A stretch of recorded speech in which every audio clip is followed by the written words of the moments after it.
നമസ്കാരം എല്ലാ പ്രേക്ഷകർക്കും ഡോക്ടർ ക്യൂവിലേക്ക് സ്വാഗതം. ഇന്ന് ഡോക്ടർ ക്യൂവിൽ യൂറോളജി ക്യാൻസറിനെ കുറിച്ചാണ് നമ്മൾ സംസാരിക്കുന്നത്. അതിന്റെ ചികിത്സാ രീതികളെയും അതിന്റെ പ്രതിവിധികളെയും കുറിച്ചാണ് സംസാരിക്കുന്നത്. അതിനായി തിരുവനന്തപുരം കിംസ് ഹോസ്പിറ്റലിലും ഒപ്പം SUT ഹോസ്പിറ്റലിലും സേവനമനുഷ്ഠിക്കുന്ന ഓങ്കോളജി സ്പെഷ്യലിസ്റ്റ് ഡോക്ടർ ജയപ്രകാശ് നമ്മോടൊപ്പമുണ്ട്. സ്വാഗതം ഡോക്ടർ ക്യൂവിലേക്ക്. ഡോക്ടർ, നമ്മൾ കഴിഞ്ഞ കുറച്ച് ദിവസങ്ങളായി വിവിധതരം അർബുദ രോഗങ്ങളെ കുറിച്ചൊക്കെയാണ് സംസാരിച്ചു വന്നത്. ഇന്നിപ്പോൾ യൂറോളജി ക്യാൻസറിനെ കുറിച്ച്. ഡോക്ടർ, യൂറോളജി ക്യാൻസർ തന്നെ പല തരത്തിലുണ്ട്, പല വിധത്തിലുണ്ട്. ഈ urinary organs starting from kidney താഴോട്ട് യൂറിറ്റർ, ബ്ലാഡർ, യൂറിത്ര, പിന്നെ അതിൻ്റെ അനുബന്ധ ഓർഗനായ പ്രോസ്റ്റേറ്റ്, ഇത്രയും ഭാഗങ്ങൾ ബാധിച്ചേക്കാവുന്ന ക്യാൻസറുകളെ കുറിച്ചാണ് നമ്മളിന്ന് സംസാരിക്കാമെന്ന് കരുതി. ഇതിൽ ഡോക്ടർ പ്രധാനമായും ആൾക്കാരിൽ കണ്ടുവരുന്ന ക്യാൻസർ എന്ന് തോന്നുന്നത് പ്രോസ്റ്റേറ്റ് ക്യാൻസർ ആണെന്ന് തോന്നുന്നു. ഏറ്റവും അധികം കാണുന്ന 3 ക്യാൻസറുകൾ കിഡ്നി, ബ്ലാഡർ ആൻഡ് പ്രോസ്റ്റേറ്റ്. അതിലേറ്റവും അധികം ലോകത്തിൽ നിന്ന് ഏറ്റവും അധികം ആൾക്കാരെ, പുരുഷന്മാരെ ബാധിക്കുന്ന ക്യാൻസറാണ് പ്രോസ്റ്റേറ്റ് ക്യാൻസർ. ഈ കിഡ്നി ക്യാൻസർ, ഇതിനൊക്കെ പ്രധാനമായും ഉണ്ടാകുന്ന കാരണങ്ങൾ എന്തൊക്കെയാണ് ഡോക്ടർ? ഇതിന് കിഡ്നി ക്യാൻസറിന് ഏറ്റവും അധികം അതിന് ക്യാൻസർ കാരണമായിട്ട് പറയുന്ന കിഡ്നി മാത്രമല്ല, കിഡ്നി, ബ്ലാഡർ, ഇതെല്ലാം പറയുന്ന ഒരു കോമൺ ഫാക്ടർ സ്മോക്കിംഗാണ്. സ്മോക്കിംഗ് കൊണ്ട് ഒരു 50% വരെ ക്യാൻസർ വരാനുള്ള സാധ്യത കൂടുന്നതായിട്ടാണ് പറയുന്നത്. പിന്നെ ഓഫ് കോഴ്സ് അതിൻ്റെ കൂടെ ഫാമിലി ഹിസ്റ്ററി, ജനറ്റിക് അബ്നോർമാലിറ്റീസ്, പിന്നെ ചില മെഡിസിൻസ്, ചില കെമിക്കൽസ്, മെഡിസിൻസ്, NSAIDs എന്ന് പറയുന്ന വേദന സംഹാരികൾ പലതും അമിതമായിട്ട് ഉപയോഗിക്കുന്ന ഉൾപ്പെടെ പല കെമിക്കൽസും ഇതിന് കാരണമാകാറുണ്ട്. ഇതിപ്പോൾ പ്രധാനമായും 3 തന്നെ ക്യാൻസർ ഉണ്ടെന്ന് പറഞ്ഞു. ഇത് 3 ക്യാൻസറിന്റെയും ലക്ഷണങ്ങളും വ്യത്യസ്തമാണോ ഡോക്ടർ? കുറേ ലക്ഷണങ്ങളൊക്കെ കോമൺ ആണ്. ഉദാഹരണത്തിന് കിഡ്നി ക്യാൻസറിനും ബ്ലാഡർ ക്യാൻസറിനും ഈവൻ സംടൈംസ് പ്രോസ്റ്റേറ്റ് ക്യാൻസറിനും മൂത്രത്തിൽ രക്തം വരാം. പക്ഷേ പ്രധാനമായിട്ടും അത് വരുന്നത് കിഡ്നി ക്യാൻസറിനും ബ്ലാഡർ ക്യാൻസറിനുമാണ്. വേദനയോ പ്രത്യേകിച്ച് മറ്റ് ബുദ്ധിമുട്ടുകളൊന്നും ഇല്ലാതെ മൂത്രത്തിൽ രക്തം വരിക, അതും രക്തം കട്ടയായിട്ട് പാസ് ചെയ്യുന്ന ഒരവസ്ഥ വന്നു കഴിഞ്ഞാൽ ക്യാൻസർ ഇല്ലയെന്ന് ഉറപ്പ് വരുത്തണം. പ്രധാനമായും പ്രോസ്റ്റേറ്റ് ക്യാൻസറിന്റെ കാരണവും ഡോക്ടർ ഇപ്പോൾ നേരത്തെ സൂചിപ്പിച്ചത് തന്നെയാണ്. അതാണല്ലോ ഏറ്റവും കൂടുതൽ പുരുഷന്മാരിൽ കണ്ടുവരുന്ന ഒരു ക്യാൻസർ. ക്യാൻസറിൻ്റെ കാരണം പലതാണ്. അതിൽ ഏറ്റവും പ്രധാനമായ കാരണം എന്ന് പറഞ്ഞാൽ പ്രായമാവുന്നതാണ്. It is a disease of aged population. ഇപ്പം നമ്മളുടെ സമൂഹത്തിൽ തന്നെ പ്രായമായവരുടെ ശതമാനം ഭയങ്കരമായിട്ട് വർദ്ധിക്കുകയാണ്. അങ്ങനെ പ്രായമായ ആൾക്കാരുടെ എണ്ണം കൂടുന്നതനുസരിച്ച് തന്നെ പ്രോസ്റ്റേറ്റ് ക്യാൻസറിൻ്റെ എണ്ണവും വർദ്ധിക്കുന്നുണ്ട്. ഇന്നിപ്പോൾ ലോകത്തിൽ എല്ലാ ക്യാൻസറുകളും വെച്ച് നോക്കിക്കഴിഞ്ഞാൽ 2ാമത്തെ സ്ഥാനമാണ്. പുരുഷന്മാരിൽ 2ാമത്തെ ക്യാൻസറാണ് പ്രോസ്റ്റേറ്റ് ക്യാൻസർ. അത് ആർക്ക് വേണമെങ്കിലും ഏത് പ്രായക്കാരിലും വരാം എന്ന് പറയാം. ഏത് പ്രായക്കാരിലും വരാം. എന്നാലും അതിൻ്റെ സാധ്യതകൾ തുടങ്ങുന്നത് 40s തന്നെ തുടങ്ങാം. പക്ഷേ ഏറ്റവും അധികം വരുന്നത് 60 വയസ്സിന് ശേഷമുള്ളതല്ല.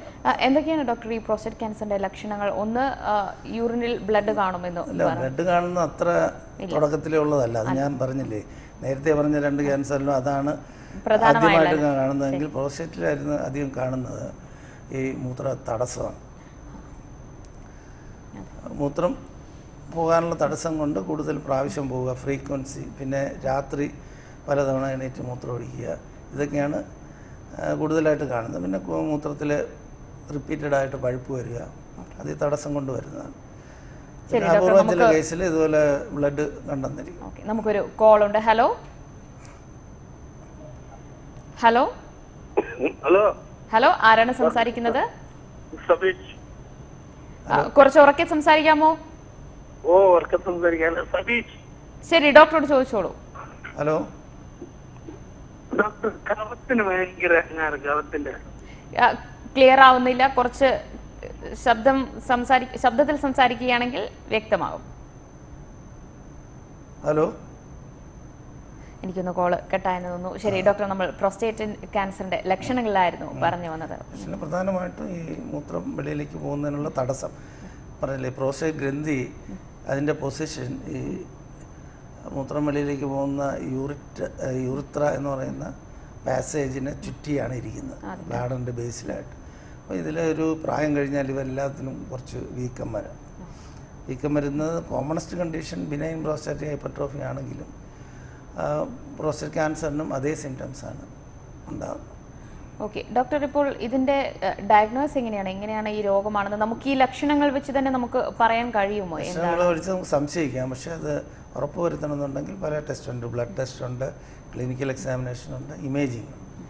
ബ്ലഡ് ടെസ്റ്റിൽ PSA prostate specific antigen test, അതാണ് ഈ പ്രോസ്റ്റേറ്റ് സ്ക്രീനിങ്ങിനൊക്കെ ഉപയോഗിക്കുന്ന ടെസ്റ്റാണ്. ബ്ലഡിൽ ഇതിൻ്റെ ലെവല് ക്രമാതീതമായിട്ട് കൂടും. അതിങ്ങനെ നോർമലായിട്ടൊരു ലെവലുണ്ട്, അതിൽ നിന്ന് കൂടുതലായിട്ട് കണ്ടു കഴിഞ്ഞാൽ പ്രോസ്റ്റേറ്റ് ക്യാൻസർ ഇല്ലയെന്ന് ഉറപ്പ് വരുത്തണം. അപ്പോൾ അതിന് ആദ്യം ചെയ്യുന്നത് രോഗിയെ ക്ലിനിക്കലായിട്ട് പരിശോധിക്കുക. മലദ്വാരം വഴി പരിശോധിച്ച് കഴിഞ്ഞാൽ പ്രോസ്റ്റേറ്റ് ഗ്രന്ഥിയിൽ വീക്കമുണ്ടോ, അതിൽ കട്ടിയുണ്ടോ, കുരുക്കളുണ്ടോ എന്നൊക്കെയുള്ളത് നമുക്ക് മനസ്സിലാക്കാൻ പറ്റും. ഇനി അതൊന്നും ചിലപ്പോൾ എപ്പോഴും കാണണമെന്ന് നിർബന്ധമില്ല. അങ്ങനെയുള്ള കേസിൽ ഇമേജിങ് MRI ആണ് ഏറ്റവും യൂസ്ഫുള്ളായിട്ടുള്ള ഇമേജിങ്. ചെയ്തു കഴിഞ്ഞാൽ സംശയം നമുക്ക് ബലമായ സംശയം ഉണ്ടെന്നുണ്ടെങ്കിൽ പിന്നെ ബയോപ്സി ചെയ്ത് കൺഫേം ചെയ്യാം. ഏറ്റവും ഒടുവിലാണ് ബയോപ്സിയുടെ ആവശ്യം. ബയോപ്സി സാധാരണ ഇത് കഴിഞ്ഞിട്ടാണ് ചെയ്യുന്നത്. ഓക്കെ, നമുക്കൊരു കോൾ ഉണ്ട്. ഹലോ ഹലോ ഹലോ, ആരാണ് സംസാരിക്കുന്നത്? പറയൂ. ഹലോ, എനിക്കൊന്ന് ടെലിഫോൺ ലൈനിൽ എന്തോ സാങ്കേതിക തടസ്സമുണ്ടെന്ന് തോന്നുന്നു. ശരി ഡോക്ടർ, നമുക്ക് ഈ പ്രോസ്റ്റേറ്റിൽ കാണുന്ന എല്ലാ മുഴകൾ, അങ്ങനെ കുരുക്കൾ, അങ്ങനെ എന്തെങ്കിലുമായിട്ട് ലക്ഷണമായിട്ട് കണ്ടുവരാറുണ്ടോ? പ്രോസ്റ്റേറ്റിൽ വലിപ്പം, വീക്കം വരിക, അതിനകത്ത് ചെറിയ കട്ടിയുള്ള മുഴകൾ വരിക, ഇതൊക്കെയാണ് പ്രധാനമായിട്ടുള്ള ഫൈൻഡിങ്സ്. പരിശോധിച്ചാൽ അറിയാവുന്ന കാര്യങ്ങളാണ്. പിന്നെ PSAയുടെ ലെവല് ക്രമേതമായിട്ട് കൂടിയിട്ടുണ്ടാകുക, ബയോപ്സിയിൽ ക്യാൻസറിൻ്റെ തെളിവ് കാട്ടുക. ഓക്കെ, ഇപ്പോൾ ബയോപ്സി ടെസ്റ്റിലൂടെയാണ് നമ്മൾ ക്യാൻസർ ആണെന്ന് തന്നെ സ്ഥിരീകരിക്കുന്നത്. അതിന് ശേഷമുള്ള ചികിത്സ സ്ഥിരീകരിക്കാൻ മാത്രമല്ല, ഈ പ്രോസ്റ്റേറ്റ് ക്യാൻസർ ചികിത്സ ആവശ്യമുള്ളതാണോ ഇല്ലയോ എന്നൊക്കെ തീരുമാനിക്കുന്ന ഈ ബയോപ്സി എന്നാണ്. ബയോപ്സി ടെസ്റ്റിൽ കിട്ടുന്ന ക്യാൻസറിൻ്റെ അതിനെ ഗ്രേഡ് അനുസരിച്ച് തിരിക്കാൻ പറ്റും. ശരി ഡോക്ടർ, നമുക്ക് അതിലേക്ക് വരാം. ഒരു കോളുണ്ട്. ഹലോ ഹലോ ഹലോ, ആരാണ് സംസാരിക്കുന്നത്? Hello, Sudheer from Calicut. ശരി സുധീർ, ഡോക്ടറോട് ചോദിച്ചോളൂ. പറയൂ Sudheer. Hello hello, good afternoon. Good afternoon. Sir, Sudheer from Calicut. Yeah sir, നമ്മുടെ ഈ പ്രോസ്റ്റേറ്റ് ഗ്രന്ഥിയിൽ പ്രായം കഴിയുന്നതും അതിന്റെ എക്സ്പാൻഷൻ വരികയും അത് കാരണം ഉണ്ടാകുന്ന ബുദ്ധിമുട്ടുണ്ടാകുന്നുണ്ടല്ലോ. Good afternoon. അത് തന്നെയാണ് നമ്മൾ പറഞ്ഞുകൊണ്ടിരിക്കുന്നത്. പ്രോസ്റ്റേറ്റ് വലുതായാലുണ്ട് ബുദ്ധിമുട്ടല്ലേ പറഞ്ഞത്. കൂടുതൽ സംഭവിച്ചുകൊണ്ടിരുന്നു. അത് നമ്മുടെ ജീവിതശൈലിയായിട്ട് ബന്ധപ്പെട്ടതാണോ അല്ല അതിനെ ജീവിതശൈലിയായിട്ട് ബന്ധപ്പെട്ടതാണ്.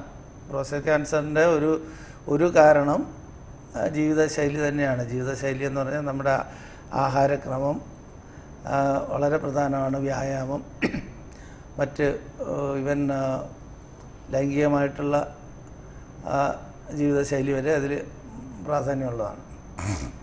ശരി ഡോക്ടർ, നമുക്ക് ഒരു കോൾ കൂടിയുണ്ട്. Hello hello madam. ഹലോ, ആരാണ് സംസാരിക്കുന്നത്? ഞാൻ ചെന്നൈയിൽ നിന്ന് ശശിധരനാണ്. ശരി, ഡോക്ടറോട് ചോദിച്ചോളൂ. ഹലോ ഹലോ പറയൂ. ഹലോ കേൾക്കാം, പറയൂ. എനിക്ക് 60 വയസ്സ് കഴിഞ്ഞു സാർ.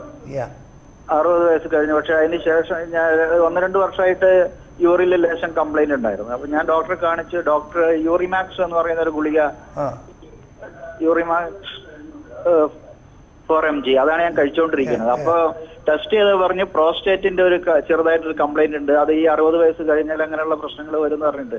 അപ്പൊ ഞാനിപ്പോ ഈ ഗുളിക കണ്ടിന്യൂ ചെയ്യാമോ അതോ വേറെ ട്രീറ്റ്മെന്റ് ഞാൻ ഇതിന്റെ കൂടെ എടുക്കണോ സാർ? ഗുളിക കഴിച്ചിട്ട് എങ്ങനെയുണ്ട്? ഗുളിക കഴിക്കുമ്പോ മാറുന്നുണ്ട്, മൂത്രം ശരിക്കും പോകുന്നുണ്ട്. ഈ മൂത്ര തടസ്സത്തിന് ഏറ്റവും കോമണസ്റ്റ് ആയിട്ടുള്ള കാര്യം പ്രോസ്റ്റേറ്റിൽ തന്നെ ബിനൈൻ ഹൈപ്പർട്രോഫി എന്ന് പറഞ്ഞൊരു അസുഖമുണ്ട്. അതിന് ഉള്ള മെഡിക്കൽ ട്രീറ്റ്മെൻറ്റാണ് ഗുളിക തരുന്നത്. അതുകൊണ്ട് തന്നെ നിങ്ങളുടെ സിംറ്റം റിലീവ്ഡ് ആണെന്നുണ്ടെങ്കിൽ അത് തുടർന്ന് കഴിക്കാം. ശരി ഡോക്ടർ, നമുക്ക് ഒരു കോൾ കൂടി. ഹലോ ഹലോ ഹലോ, ആരാണ് സംസാരിക്കുന്നത്? പോത്തൻകോട്ട് നിന്നാണ്. ശരി, ഡോക്ടറോട് ചോദിച്ചോളൂ. Hello doctor.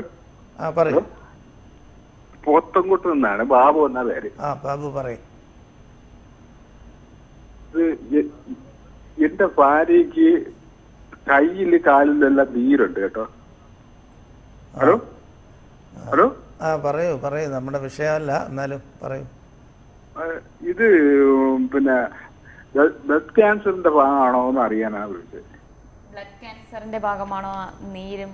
അത് കയ്യിലും കാലിലും നീര് വരിക എന്ന് പറയുന്നത് പല കാരണങ്ങൾ കൊണ്ടും സംഭവിക്കുന്ന ഒരു കാര്യമാണ്. അതിപ്പോൾ നമ്മൾ വെറുതെ ഇതാണോ എന്ന് ചോദിച്ചു കഴിഞ്ഞാൽ പറയാൻ ബുദ്ധിമുട്ടാണ്.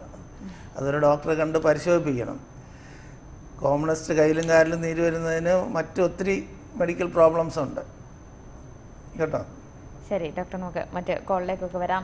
നേരത്തെ നമ്മൾ ചികിത്സാ രീതികളെ കുറിച്ചായിരുന്നു പറഞ്ഞത്. ബയോപ്സി അനുസരിച്ചാണ് ബയോപ്സി ചെയ്യുന്നതിൻ്റെ പ്രധാന ഉദ്ദേശം എന്ന് വെച്ചാൽ ഒന്ന് ക്യാൻസർ ആണോ എന്നറിയുക, രണ്ടാമത് അതിൻ്റെ ഗ്രേഡ് എത്രയാണെന്നറിയുക. അതിന് ഒരു ഗ്ലീസൺ സ്കോർ എന്ന് പറഞ്ഞൊരു ഗ്രേഡിംഗ് സിസ്റ്റം ഉണ്ട്. അതനുസരിച്ച് പിന്നെ low grade, intermediate grade, high grade. അതായത് രോഗം എത്രത്തോളം മൂർധന്യാവസ്ഥയിലാണ്. ലോ റിസ്ക് ആണെന്നുണ്ടെങ്കിൽ ചിലപ്പോൾ നമുക്ക് ഉടനെ ചികിത്സയുടെയൊന്നും ആവശ്യം തന്നെ ഉണ്ടായിരിക്കില്ല. രോഗിയെ വാച്ച് ചെയ്താൽ മതിയാവും. ഇന്റർമീഡിയറ്റും ഹൈ റിസ്കിലേക്ക് പോയി കഴിഞ്ഞാൽ ചികിത്സ ആവശ്യമാണ്. ഡോക്ടർ, ഈ ഒരു സ്റ്റേജ് ഏതിലാണെന്ന് നമുക്ക് ബയോപ്സി ചെയ്യുമ്പോഴാണോ മനസ്സിലാവുക?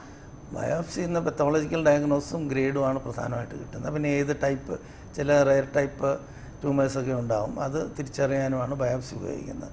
സ്റ്റേജിങ്ങിന് മെയിനായിട്ട് ഒന്ന് ക്ലിനിക്കൽ എക്സാമിനേഷൻ, പിന്നെ ഉള്ളത് ഇമേജിങ്ങിൽ ഞാൻ പറഞ്ഞല്ലോ MRI ആണ് ഏറ്റവും നമുക്ക് കൃത്യമായിട്ട് ഈ ഗ്രന്ഥിക്ക് വെളിയിലേക്ക് ഇത് ബാധിച്ചിട്ടുണ്ടോ അതോ അതിനകത്ത് ഒതുങ്ങി നിൽക്കുന്നു, അത് പറയുന്നത് ഓർഗൻ കൺഫൈൻഡ് ഡിസീസ് എന്നാണ്. ഓർഗൻ കൺഫൈൻഡ് ആണോ അല്ലയോ എന്നറിയുന്നതാണ് ആദ്യത്തെ പടി. അതിന് ഏറ്റവും ഉപകരിക്കുന്നത് MRI പരിശോധന. ശരി ഡോക്ടർ, നമുക്ക് ഒരു കോൾ കൂടിയുണ്ട്. ഹലോ, ആരാണ് സംസാരിക്കുന്നത്? ചെറിയാനാണ്, ബോംബെ. ശരി ചെറിയാൻ, ഡോക്ടറോട് ചോദിച്ചോളൂ. ഡോക്ടർ, ഞാൻ ഈ ഒരു എനിക്ക് 62 വയസ്സുണ്ട്. എനിക്ക് 25 വയസ്സായപ്പോൾ സ്റ്റോൺ ഫോം ചെയ്തിട്ട് കൂടെ സ്റ്റോൺ ഇങ്ങനെ വരികയും പിന്നെ ഞാൻ ആയുർവേദവും ഇംഗ്ലീഷ് മെഡിസിനും അത് പാസ് ചെയ്യുകയും പൊടിഞ്ഞു പോവുകയൊക്കെ ചെയ്യുക. പിന്നെ അത് ടെസ്റ്റ് ചെയ്തപ്പോഴാണ് ഈ പേരം കയറ്റിയിട്ട് ഇങ്ങനെ ടെസ്റ്റ് ചെയ്യുമല്ലോ ഫുള്ള്, അതിലാണ് അറിഞ്ഞത് എനിക്ക് ഡ്യൂപ്ലെക്സ് കിഡ്നി സിസ്റ്റം ഉണ്ട്. അപ്പൊ എന്റെ ഈ 2 ട്യൂബും നാരോ ആയിട്ട് വരുന്നത് കൊണ്ട് ക്രിസ്റ്റൽസ് ഒത്തിരി ഫോം ചെയ്യാറുണ്ട്.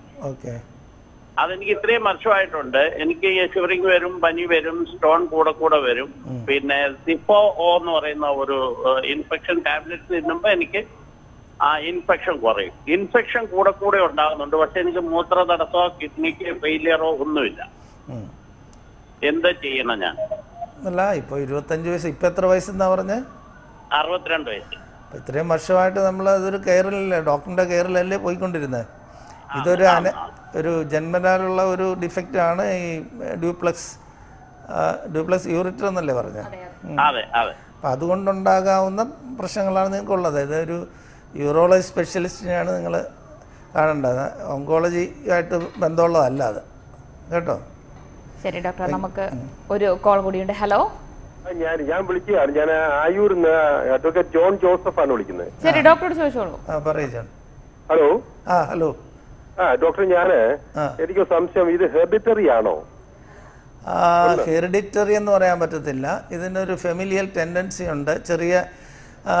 ചില ജനറ്റിക് അബ്നോർമാലിറ്റീസ് ഇതുമായിട്ട് ബന്ധപ്പെട്ടിരിക്കും. അതുകൊണ്ട് ചില ഫാമിലീസിലും കൂടുതലായിട്ട് വരാം. പ്രത്യേകിച്ച് ഇപ്പോൾ നമ്മുടെ ഫാമിലിയിലൊരു ആൾക്ക് പ്രോസ്റ്റേറ്റ് ക്യാൻസർ ഉണ്ടെങ്കിൽ ആ ഫാമിലിയിലെ പുരുഷന്മാരെ കുറച്ച് നേരത്തെ തന്നെ അതിൻ്റെ സ്ക്രീനിങ് PSA ടെസ്റ്റൊക്കെ ചെയ്യുന്നത് നന്നായിരിക്കും. അത് സാധാരണയുള്ളവരെക്കാളും കുറച്ചുകൂടെ റിസ്ക് കൂടുതലുണ്ടാവും. അതല്ലാതെ ഹെറിഡിറ്ററി എന്ന് പറയാൻ പറ്റത്തില്ല. ഹെറിഡിറ്ററി ഉള്ളതുണ്ട്, അത് വളരെ ഒരു ചെറിയ ശതമാനമേ ഉള്ളൂ അങ്ങനെ ഹെറിഡിറ്ററി വരാൻ സാധ്യതയുള്ളൂ. പിന്നെ രണ്ടാമത്തെ ചോദ്യം, ആഹാരമായിട്ട് എന്തെങ്കിലും ബന്ധപ്പെട്ട കാര്യങ്ങളുണ്ടോ? ആഹാരമായിട്ട് ബന്ധപ്പെട്ടതാണ്. ആഹാരം ബന്ധപ്പെട്ടെന്ന് പറഞ്ഞാൽ നമ്മൾ വളരെ ഹൈ കാലറി, ഒത്തിരി പിന്നെ റെഡ് മീറ്റും ഒക്കെയുള്ള റിച്ച് ഫുഡ് കഴിക്കുന്നത് പ്രോസ്റ്റേറ്റ് ക്യാൻസർ വരാനുള്ള സാധ്യത കൂട്ടുമെന്നാണ് പറയുന്നത്. അതേ സമയത്ത് ധാരാളം വെജിറ്റബിൾസ്, പിന്നെ ലീഫി വെജിറ്റബിൾസ്, ഫ്രൂട്ട്സ്, ടൊമാറ്റോ പോലുള്ള ഫ്രൂട്ട്സ്, ഇതൊക്കെ ധാരാളം കഴിച്ചു കഴിഞ്ഞാൽ ഇതിനുള്ള റിസ്ക് കുറയ്ക്കുമെന്നും സ്റ്റഡീസുണ്ട്. ആഹാരമായിട്ട് ബന്ധപ്പെട്ട് തന്നെയാണ്. ആഹാരം, വ്യായാമം, നമ്മുടെ ലൈഫ് സ്റ്റൈലുമായിട്ട് ഒത്തിരി ബന്ധമുണ്ട്. ഓക്കെ, ശരി ഡോക്ടർ. ഇപ്പോൾ 60 വയസ്സിലുള്ള ശേഷമുള്ളവർക്കാണ് ഇതിന്റെ സാധ്യത കൂടുതലെന്ന് പറഞ്ഞു. നമ്മൾ എത്ര വയസ്സ് തൊട്ട് നമ്മൾ ഇതിൽ കെയർഫുൾ ആയിരിക്കണം? എപ്പോൾ തൊട്ട് ഈ പരിശോധനകളെല്ലാം പരിശോധന ഇപ്പോൾ ഈ സ്ക്രീനിങ് നിലവിലുള്ള ഡെവലപ്ഡ് കൺട്രീസിൽ, ഇപ്പോൾ നോർത്ത് അമേരിക്ക, യൂറോപ്പ് ഇതുപോലെയൊക്കെയുള്ള കൺട്രീസിൽ അവർ ഒരു 50 വയസ്സ് തൊട്ട് വർഷത്തിലൊരിക്കൽ PSA ടെസ്റ്റ് ചെയ്യും പുരുഷന്മാർ. അതാണ് സ്ക്രീനിങ് PSA സ്ക്രീനിങ് എന്ന് പറയും. എന്നിട്ട് അതിൻ്റെ ഓരോ വർഷമുള്ള അതിൻ്റെ ഡൈനാമിക്സ് ഉണ്ടല്ലോ, വാല്യൂ കൂടി വരികയാണെങ്കിൽ അതിൻ്റെ എത്ര സ്പീഡിൽ കൂടി വരുന്നു അതൊക്കെ വെച്ചിട്ട് നമുക്ക് സംശയിക്കാം. അതുപോലെ തന്നെ ആ വാല്യൂ തന്നെ ഒരു ബേസ് വാല്യൂവിന് മുകളിലാണെന്നുണ്ടെങ്കിൽ തീർച്ചയായിട്ടും അവരെ വിശദമായ പരിശോധനയ്ക്ക് വിധേയരാക്കണം. വിശദമായ ക്ലിനിക്കൽ എക്സാമിനേഷൻ, അതിൽ സംശയം ഉണ്ടെന്നുണ്ടെങ്കിൽ ഇമേജിങ്, പിന്നെ ബയോപ്സി. അങ്ങനെ എല്ലാവരും കയറി ഇപ്പോൾ ബയോപ്സി ചെയ്യില്ല, ഇത് പരിശോധനയും കൂടെ ചെയ്തതിന് ശേഷമുള്ളൂ. ശരി ഡോക്ടർ, ഈ പാശ്ചാത്യ രാജ്യങ്ങളിൽ ഈ സ്ക്രീനിങ്ങിനൊക്കെ വലിയൊരു പ്രാധാന്യം, ഇമ്പോർട്ടൻസ് ഉണ്ട്. പക്ഷെ നമ്മുടെ ഒരു കേരളത്തെ സംബന്ധിച്ച്, നമ്മുടെ രാജ്യത്തെ സംബന്ധിച്ച് ഈ ഒരു നേരത്തെ കണ്ടെത്താൻ ഇത് വലിയ സഹായകമാകുമല്ലോ. പക്ഷെ അത്ര പോലും നമ്മുടെ ഇതെന്തുകൊണ്ട് സഹായകമാണ്? ഈവൻ പാശ്ചാത്യ രാജ്യങ്ങളിൽ പോലും ഇപ്പോൾ സ്ക്രീനിങ് എല്ലാവരെയും സ്ക്രീനിങ്ങിന് വിധേയമാക്കണമെന്നുള്ളതിനെ കുറിച്ചൊരു കോൺട്രവേഴ്സി നടന്നുകൊണ്ടിരിക്കുകയാണ്. കാരണം സ്ക്രീനിങ്ങിനുള്ള മുഖ്യ ഡ്രോബാക്ക് എന്ന് പറയുന്നത് ഈ പ്രോസ്റ്റേറ്റ് ക്യാൻസറിലെ ഒരു നല്ല വിഭാഗം വളരെ ഇൻഡോളൻ്റ് അല്ല ഇന്നസെൻറ്റ്, അത് ആ രോഗിയുടെ ജീവിതകാലത്തിൽ ഒരിക്കൽ പോലും ക്യാൻസറിൻ്റെ ശല്യം ഉണ്ടാകാതെ ഇരിക്കുന്ന തരം ക്യാൻസറുണ്ട്. അതെല്ലാം സ്ക്രീൻ ചെയ്യുമ്പോൾ നമ്മളതെല്ലാം കണ്ടുപിടിച്ചിട്ട് ഇവർക്ക് ആവശ്യമില്ലാതെ ട്രീറ്റ്മെൻറ്റ് കൊടുക്കുക വഴി ഇവർക്ക് അത് ട്രീറ്റ്മെൻറ്റിൻ്റെ മോർബിഡിറ്റി, ഏത് ട്രീറ്റ്മെൻറ്റും ചെറുതായ മോർബിഡിറ്റി ഉണ്ടാവുമല്ലോ, അതിൻ്റേതായിട്ടുള്ള സൈഡ് എഫക്ട്സ് ഒക്കെ കാണും. അപ്പോൾ അവരെ അതാണ് അതിനകത്തുള്ള മെയിൻ ഇഷ്യൂ. അപ്പോൾ ആവശ്യമില്ലാത്തവരെ ട്രീറ്റ് ചെയ്യാതിരിക്കുക എന്നുള്ളത് വളരെ ഇമ്പോർട്ടൻ്റ് ആണ്. സ്ക്രീനിങ്ങിൽ കണ്ടുപിടിച്ച് കഴിഞ്ഞാൽ പിന്നെ ഈ ഇതുപോലുള്ള ട്രീറ്റ്മെൻറ്റ് വഴി വിധേയനാകേണ്ടി വരുന്നത്, അതിനെക്കുറിച്ചാണ് കോൺട്രവേഴ്സി. അതുകൊണ്ട് ഇപ്പോൾ ഇവിടുത്തെ റെക്കമെൻഡേഷൻ എന്ന് പറഞ്ഞാൽ ഈ റിസ്ക് കൂടുതലുള്ളവർ, ഞാൻ നേരത്തെ പറഞ്ഞു ഹൈ റിസ്ക് ഗ്രൂപ്പ് എന്ന് പറഞ്ഞാൽ ഇപ്പോൾ ഫാമിലി മെമ്പേഴ്സ്, ബ്ലഡ് റിലേഷൻസ്, പിന്നെ അച്ഛൻ്റെ ബ്രദേഴ്സ്, ചേട്ടൻ, അതുപോലെയൊക്കെ ഉള്ളവർക്ക് അവരെയാണ് ഒരു ഹൈ റിസ്ക് ഗ്രൂപ്പ് എന്ന് പറയുന്നത്. അവർ തീർച്ചയായിട്ടും PSA സ്ക്രീനിങ്ങിന് വിധേയരാവേണ്ടതാണ്.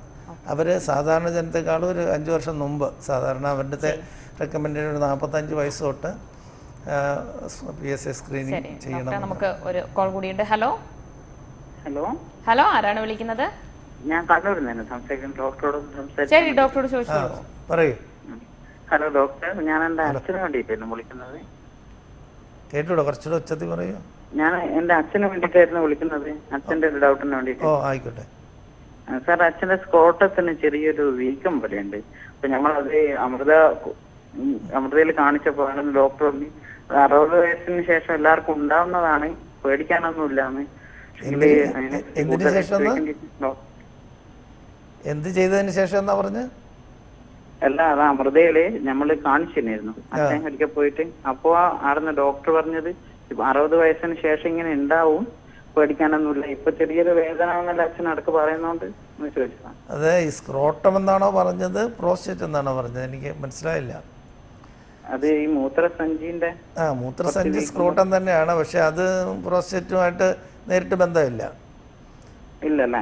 മൂത്രസഞ്ചിയിൽ അല്ല, മൂത്രസഞ്ചിയല്ലോ ഈ സ്ക്രോട്ടൽ സാക്ക്, ടെസ്റ്റിക്കിൾസ് കിടക്കുന്ന വൃഷ്ണമില്ലേ, വൃഷ്ണം, അത് കിടക്കുന്ന സഞ്ചി, അതും പ്രോസ്റ്റേറ്റും രണ്ടാണ്. അതെ അല്ലേ? അല്ല, അപ്പൊ ഇതിനെ കൊണ്ട് നമുക്ക് പേടിക്കേണ്ട കാര്യമൊന്നുമില്ല. ഇല്ല.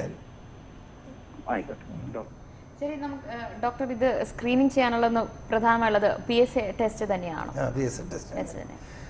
ഓക്കെ, PSA ബേസ്ഡ് സ്ക്രീനിങ് ആണ് ഇപ്പോൾ പോപ്പുലേഷൻ ബേസിൽ ചെയ്യാൻ പറ്റിയത്.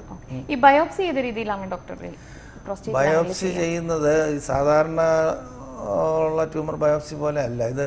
ഇതിനൊരു സ്പെഷ്യൽ സംവിധാനത്തിൽ ചെയ്യുന്നതാണ് അതിൻ്റെ വിശദമായ ഡീറ്റെയിൽസ് കിട്ടാൻ നല്ലത്. അതിന് ട്രാൻസ്റെക്ടൽ അൾട്രാസൗണ്ട് ഗൈഡഡ് ബയോപ്സി എന്നാണ് പറയുന്നത്. അത് മിക്കവാറും ഈ ചികിത്സാ സംവിധാനം ഉള്ള ഹോസ്പിറ്റൽസിൽ ഈ അൾട്രാസൗണ്ട് മെഷീനിൽ ട്രാൻസ്റെക്ടൽ പ്രോബ് കാണും, ബയോപ്സിക്കുള്ള പ്രത്യേകം ഗണ്ണ് കാണും. ഒരു സ്പെഷ്യൽ ടൈപ്പ് ഓഫ് ഗണ്ണാണ് ഇത്. എവിടുന്നെങ്കിലും ഇപ്പോൾ നമുക്ക് കണ്ടെടുക്കുന്ന കാര്യമല്ലല്ലോ. ഇപ്പോൾ ആ ഹോൾ ഗ്ലാൻഡിൽ നിന്ന് ഏതെല്ലാം ഭാഗത്തുണ്ടെന്ന് നമുക്കറിയാൻ പറ്റത്തില്ല. അപ്പോൾ അതിനെ ഇങ്ങനെ പല ഡിവിഷൻസായിട്ട് തിരിച്ചിട്ട് ഓരോ ഡിവിഷനിൽ നിന്നും വീതം ബയോപ്സി എടുക്കും. അതിന് പറയുന്നത് ഇപ്പോൾ 6 കോർ ബയോപ്സിയിലാണ് തുടക്കം. ഇപ്പോൾ വന്ന് 12 കോർ വരെ ആയിട്ടുണ്ട്. 12 കോർ ബയോപ്സി ചില അത്രയും ഓരോ ഏരിയ എന്ന് എടുത്തിട്ട് അത്രയും നമ്പർ ബയോപ്സി കാണും. എന്നിട്ട് അതിനെ വിശദമായിട്ട് സ്റ്റഡി ചെയ്ത് അങ്ങനെയാണ് ഈ റിസ്ക് കാറ്റഗറൈസേഷൻ ചെയ്യാൻ പറ്റുന്നത്. വെറുതെ ഒരു ബയോപ്സി മാത്രം കിട്ടിയാൽ നമുക്ക് അതിൽ നിന്ന് കൂടുതൽ ഇൻഫർമേഷൻ കിട്ടില്ല. ശരി ഡോക്ടർ, അത് കഴിഞ്ഞുള്ള ഇനി ചികിത്സാ രീതികളിലേക്ക് പോവുകയാണെങ്കിൽ പ്രധാനമായി ഈ രോഗത്തെ തടയാൻ എന്തൊക്കെ മാർഗം? ചികിത്സാ രീതി പ്രധാനമായിട്ടും surgery, radiation therapy, hormone therapy, ഇത് മൂന്നുമാണ് ഇതിൻ്റെ പ്രധാന ചികിത്സാ വിധികൾ. കീമോതെറാപ്പിയൊക്കെ ക്യൂറേറ്റീവ് ട്രീറ്റ്മെൻറ്റിൽ വലിയ റോളില്ല. ക്യൂറേറ്റീവ് ട്രീറ്റ്മെൻറ്റിൽ പ്രധാനമായിട്ടും കീമോ ഉപയോഗിക്കുന്നത് അഡ്വാൻസ്ഡ് അല്ലെ രണ്ടാമത് വന്ന് മറ്റേ ഈ ഡിസ്റ്റൻസ് സ്പ്രെഡൊക്കെ വന്നിട്ടുള്ള ചോദിക്കാനുള്ള കാരണം മറ്റ് ക്യാൻസറുകളെല്ലാം ഈ സർജറിയും റേഡിയേഷനും കഴിഞ്ഞാൽ കീമോ എന്നും അതുപോലെ കീമോയ്ക്ക് യൂസുള്ള ഒരു സ്ഥലമല്ല. എന്നാൽ പുതിയ ചില റിപ്പോർട്ട്സൊക്കെ വന്നിട്ടുണ്ട്. ക്യൂറേറ്റീവ് ട്രീറ്റ്മെൻറ്റിൽ തന്നെ കീമോ കൂടെ ആഡ് ചെയ്താൽ ബെനിഫിറ്റ് ഉണ്ടെന്ന് പറഞ്ഞിട്ട് ഈ അടുത്ത കാലത്ത് പല സ്റ്റഡി റിപ്പോർട്ട്സും വന്നിട്ടുണ്ട്. എന്നാൽ നാളിതുവരെ ഇതിൻ്റെ പ്രധാന ട്രീറ്റ്മെൻറ്റ് മൊഡാലിറ്റി എന്ന് പറയുന്നത് സർജറി പറ്റാത്ത കേസിൽ അല്ലെങ്കിൽ ചില പ്രത്യേക പ്രായക്കാരിൽ റേഡിയേഷനും ഹോർമോൺ തെറാപ്പിയാണ് ഉപയോഗിക്കുന്നത്. സർജറി പ്രിഫർ ചെയ്യുന്നത് വളരെ പ്രായം കുറഞ്ഞവരിൽ ഈ ലോ ഇൻ്റർമീഡിയറ്റ് റിസ്ക് ആ ഗ്രൂപ്പിൽപ്പെട്ട അസുഖത്തിനാണ് സർജറി കൂടുതൽ സക്സസ്. നമുക്ക് ഒരു കോൾ കൂടിയുണ്ട്. ഹലോ ഹലോ, ആരാണ് സംസാരിക്കുന്നത്? ഇത് പത്തനാപുരത്ത് നിന്ന് തോമസ്. ശരി തോമസ്, ഡോക്ടറോട് ചോദിച്ചോളൂ. 1.5 വർഷം മുമ്പ് സാറിന്റെ പേഷ്യന്റ് ആയിരുന്നു തോമസ്. സാറ് അന്ന് സാറിന്റെ ട്രീറ്റ്മെന്റില് 0.02 വരെ വന്നു. അബിരാട്രോൺ എന്ന് പറയുന്ന ട്രീറ്റ്മെന്റ് മെഡിസിൻ സാർ തന്നതുകൊണ്ട് 1.5 വർഷം മുമ്പ് വരെ സാറിന്റെ ട്രീറ്റ്മെന്റിൽ ഇരിക്കുകയായിരുന്നു. എനിക്ക് മനസ്സിലായില്ല സാറേ. ഈ പ്രോസ്റ്റേറ്റിന്റെ ട്രീറ്റ്മെന്റില് RCCയില് സാറിന്റെ പേഷ്യന്റ് ആയിട്ടിരുന്നതാണ് തോമസ്. ആയിക്കോട്ടെ. അപ്പം ഇപ്പോഴ് 1.5 വർഷമായിട്ട് 0.02 വരെ PSA കുറഞ്ഞത് കൊണ്ട് സാർ മെഡിസിൻ കഴിക്കണ്ടെന്ന് പറഞ്ഞിരുന്നു. ഇപ്പൊ ഏതാണ്ട് 1 വർഷത്തോളമായി അതിന് മെഡിസിൻ കഴിക്കുന്നില്ലായിരുന്നു. പക്ഷെ ഇപ്പൊ ചെറുതായിട്ട് വന്ന് ഇപ്പൊ 10 വരെയായി PSA. അപ്പൊ ഒന്നുകൂടെ ഒന്ന് പരിശോധിച്ചിട്ട് PSA കൂടിയ കൊണ്ട് മാത്രം അടുത്ത ചികിത്സയിലേക്ക് പോകണമെന്നില്ല. ഇതൊരു തുടർ ചികിത്സയാണല്ലോ. അപ്പോൾ നമ്മൾ ഇപ്പോൾ PSA കൂടിയതിനുള്ള കാരണം കണ്ടുപിടിക്കണം. അവിടെ തന്നെ പ്രോസ്റ്റേറ്റിൽ തന്നെ പ്രശ്നം ബാക്കി നിൽക്കുന്നതുകൊണ്ടോ രണ്ടാമത് വന്നതുകൊണ്ടോ ആണോ, അതോ മറ്റ് പിന്നെ ഡിസ്റ്റൻസ് സൈറ്റ്സിൽ, അതായത് ബോഡിയുടെ മറ്റു പാർട്സിൽ എവിടെയെങ്കിലും സെക്കൻഡറീസ് വല്ലതും വന്നിട്ടാണോ എന്നുള്ളതാണ് ആദ്യം മനസ്സിലാക്കേണ്ടത്. അപ്പോൾ ഒരു പരിശോധന നടത്തണം. വിശദമായൊരു പരിശോധന നടത്തിയിട്ട് വേറെ കുഴപ്പമൊന്നുമില്ല, PSA മാത്രമേ കൂടിയിട്ടുള്ളെങ്കിൽ കുറച്ചുകൂടെ വെയിറ്റ് ചെയ്യാം. ശരി ഡോക്ടർ, നമ്മൾ സർജറിയെ കുറിച്ച് സംസാരിച്ചു. അത് ഏത് രീതിയിലാണ്, എങ്ങനെയാണ്, അത് എത്രത്തോളം ഫലപ്രദമാണ്? സർജറി ക്യൂറേറ്റീവ് ആയിട്ടുള്ള ട്രീറ്റ്മെൻ്റ് ആണ്. ക്യൂറേറ്റീവ് ആയിട്ടുള്ള ഏറ്റവും നല്ല ട്രീറ്റ്മെൻറ്റ് സർജറി തന്നെയാണ്. പക്ഷേ സർജറി എല്ലാവരിലും ഒരുപോലെ സക്സസ്ഫുൾ ആവില്ല. ഞാൻ നേരത്തെ പറഞ്ഞില്ലേ, ചെറുപ്പക്കാർ അധികം പ്രായമാകാത്തവരിലും അധികം റിസ്ക് കുറഞ്ഞ അവസ്ഥയിലുള്ളവരിലാണ് സർജറി ഏറ്റവും സക്സസ്ഫുൾ ആകുന്നത്. അതിന് ശേഷമാണ് മറ്റ് സർജറി ഇപ്പോൾ വന്നിട്ട് ഈ റാഡിക്കൽ പ്രോസ്റ്റെക്ടമി എന്ന് പറയുന്ന സർജറിയാണ് ഇതിന് സ്റ്റാൻഡേർഡായിട്ടുണ്ടായിരുന്നത്. അത് തന്നെ പല രീതിയിൽ ചെയ്യാം. ഇപ്പോഴുള്ള പുതിയ ഡെവലപ്മെൻറ്റ്സ് എന്ന് പറഞ്ഞാൽ ഈ ഓപ്പൺ സർജറി മാറിയിട്ട് ലാപ്രോസ്കോപ്പി അസിസ്റ്റഡ് റാഡിക്കൽ പ്രോസ്റ്റെക്ടമി, പിന്നെ റോബോട്ട് അസിസ്റ്റഡ് റാഡിക്കൽ പ്രോസ്റ്റെക്ടമി, ഇങ്ങനെയൊക്കെയുള്ള പുതിയ സങ്കേതങ്ങൾ ഇപ്പോൾ വന്നിട്ടുണ്ട്. അതൊക്കെ വളരെ കംഫർട്ടബിൾ ആണ്, പക്ഷേ അതുപോലെ എക്സ്പെൻസീവ് ആയിരിക്കാം. ശരി ഡോക്ടർ, നമുക്ക് സമയ പരിമിതിയുടെ ഈ ചികിത്സാ രീതികളെ കുറിച്ചൊക്കെ നമുക്ക് ഇനിയും കുറേ സംസാരിക്കാനുണ്ട് എന്ന് തോന്നുന്നു. നമുക്ക് മറ്റൊരു ദിവസം ഇതുപോലെ ഈ ഒരു ചികിത്സാ രീതികളെ കുറിച്ചൊക്കെ നമുക്ക് സംസാരിക്കാം. വളരെയധികം നന്ദിയുണ്ട് ഡോക്ടർ ഞങ്ങളുടെ അതിഥിയായി എത്തിയതിന്. ഇന്നത്തെ ഡോക്ടർ ക്യൂ പൂർണ്ണമാവുകയാണ്. വീണ്ടും നാളെ കാണാം. നമസ്കാരം.